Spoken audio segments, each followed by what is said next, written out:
How to reactivate your disabled Discord account. Hello everyone, this is Sabrina here to help you today.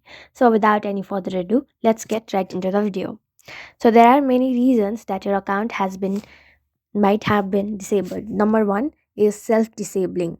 If you have disabled your account by yourself, all you have to do is log into your account and it will be enabled automatically.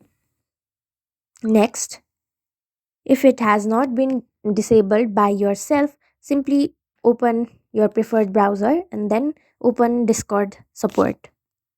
Now scroll down and then go to help and support. After that, you will receive a form where all you have to do is fill up the necessary informations like your username and your description, where you will tell that your account has been disabled, and send attachment that is optional like your screenshots and all, and rest is on Discord support center. So that's how you do it. Thank you for watching this video. Make sure to like, share and subscribe to our YouTube channel. If you got any questions, comment them down and I'll catch you in the next one.